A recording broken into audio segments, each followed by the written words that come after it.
So my man Greg here saw some of my content that I just posted from when I was on the nut farm. I did 3 months on a psych ward because my CPTSD, or complex post-traumatic stress disorder, put me into a place of crisis where I couldn't manage things anymore. And now Greg here wants to know what CPTSD is. So let's get into it. But the first thing we need to understand is what exactly PTSD is. So according to the DSM-5, there's actually 8 things that need to be in place in order for you to receive a diagnosis or for you to have post-traumatic stress disorder. Now, I know there were all kinds of people in Ottawa who said that because of all the horn honking during the convoy that they got PTSD from it. Well, it's not possible, because the first thing you require to have PTSD is that you need to be exposed to death, threatened death, actual or threatened serious injury, or actual or threatened serious sexual violence. All right. So you can get it by being directly exposed to the trauma. You can get it vicariously through just vicarious exposure, I should say. Learning that the trauma happened to a close relative or friend, and or indirect exposure to adverse details of the trauma. So this is usually what we see in first responders and stuff like that. Moving on from that, the second criteria required is that the traumatic event is persistently re-experienced in the following ways. You're having unwanted, upsetting memories. You can't control them. You're having nightmares, flashbacks. That kind of rolls into your unwanted memories. Emotional distress after exposure to the traumatic experience triggers. Physical reactions as a result of exposure to the traumatic triggers. So those are the first 2 things. It's pretty serious. Now, you must also have avoidance of the trauma-related stimuli or triggers after the trauma in the following ways. Either you're having traumatic-related thoughts or feelings, or you're having trauma-related reminders. Now, the other things you have to have in criteria D, these are negative thoughts or feelings that began or worsened after the trauma in the following ways. You have an inability to recall key features of the trauma, all right? You have exaggerated assumptions about yourself and others for causing the trauma. Negative affect, so your behavior is negative. Decreased interest in activities. Feeling isolated, difficulty experiencing positive affect or good feelings. And in the next section, we find that it's trauma-related arousal and reactivity that began or worsened after the trauma in the following ways: irritability or aggression, risky or destructive behavior, hypervigilance, heightened startle reaction, difficulty concentrating, difficulty sleeping.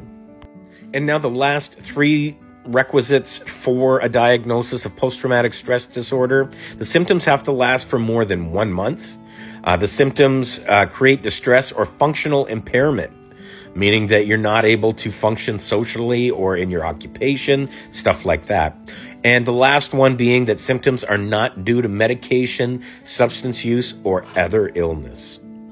Now, we've gone through the DSM-5. We've just talked about what PTSD is. Well, CPTSD, or complex post-traumatic stress disorder, although not defined by the DSM-5, relates to multiple and constant prolonged exposure to traumatic events. This is something we often see in soldiers, first responders, and even prisoners. And you, as a corrections officer, I would put you in 2 of those categories: a first responder as well as a prison inmate, because you're locked down there as well. And among all of these traumatic experiences, there's usually one that sticks out the most with a person who has CPTSD, and that is known as their index trauma, or the main major cause of their PTSD. Now, the treatments for CPTSD remain the same as they are for PTSD. And there are 3 types of non-medicated interventions that can be used to help deal or mitigate the issues brought on by PTSD or CPTSD, because PTSD is really just an umbrella term for a cluster of mental health issues that have been brought on, triggered, or worsened by that or those traumatic events. So the treatment, there are 3 of these interventions. The first one is CBT, or cognitive behavioral therapy. The next one is cognitive processing therapy. And the next one and last one that I've gone through is dialectic behavioral therapy. And basically what these 3 types of behavioral therapy are trying to do are getting you to look at your traumas in different ways, from different angles, and different viewpoints, in order to better compartmentalize those traumas, in order to deal with them in a more appropriate manner than many of us have been. Now, I've also gone through all kinds of different forms of art therapy. So I've done visual art therapy, I've done music therapy, and it's been incredible in helping out.